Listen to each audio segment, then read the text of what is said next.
Allahumma salli wa sallim. Bismillahirrahmanirrahim. Assalamualaikum warahmatullahi wabarakatuh. Tiada hentinya alhamdulillah kita ucapkan kepada Allah dengan rasa syukur kita masih diberi kesempatan untuk berbuat amal kebaikan dan menjauhkan segala larangan Allah. Dan rahmat dan kebahagiaan bagi baginda Rasulullah yang telah membawakan umat dunia ini kepada hal yang sangat baik di sisi Allah yang paling mulia.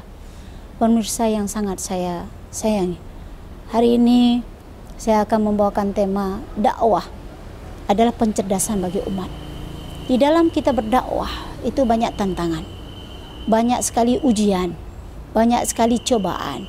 Tugas kita selaku pembeban dakwah sesuai dengan perintah Allah dalam Ali Imran ayat 104. Bismillahirrahmanirrahim. Wal takum minkum ummatun yad'una ilal khair wa ya'muruna bil ma'ruf wa yanhauna 'anil munkar wa ulaika humul muflihun. Kalau dakwah ini dihentikan, berarti keturunan regenerasi baik Islam maupun dunia maupun keturunan manusia di muka bumi tidak ada lagi pencerdasan. Di dalam kita berdakwah, tantangan yang sangat-sangat hari ini kita rasakan adalah salah satunya kebatilan merajalela, tapi kadangkala kebatilan tersebut bisa mencelakai kita sendiri. Tapi hari ini yang namun kita selaku pengemban dakwah wajib mengatakan Bismillahirrahmanirrahim.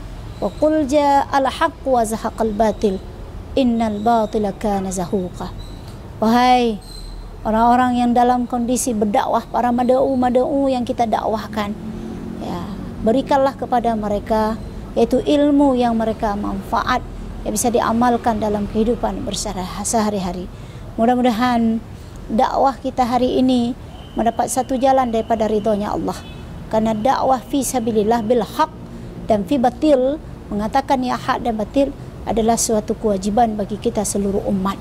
Karena ayat Ali Imran tadi 104 dianjurkan bagi kita, baik laki maupun perempuan, tua dan muda, untuk berdakwah, untuk mencerdaskan umat. Mudah-mudahan dakwah ini terus berlanjut sampai akhir zaman ini tak ada.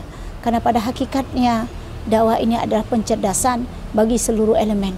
Makanya mari kita sama-sama saling sinergi untuk bekerja dan berdakwah.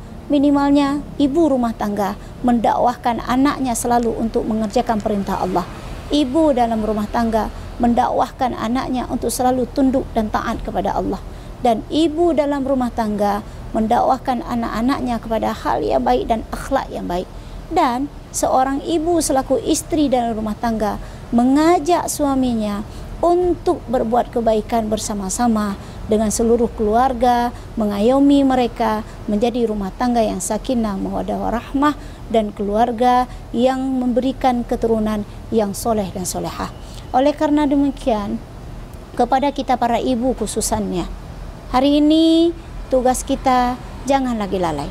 Rangkul anak dan suami keluarga kita semuanya. Jangan sampai mereka mendapat pendidikan dunia tapi tidak mendapat pendidikan akhirah.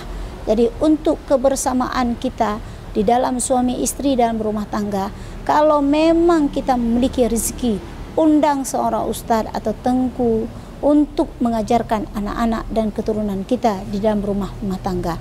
Kalau memang anak kita tidak sempat untuk pergi mengaji atau menuntut ilmu karena dituntut oleh keadaan mata kuliah hari ini, atau sekolah pada hari ini, atau pendidikan dunia pada hari ini, sehingga program pulang sekolah itu sampai jam 6 sore, sehingga anak-anak malas untuk pergi mengaji.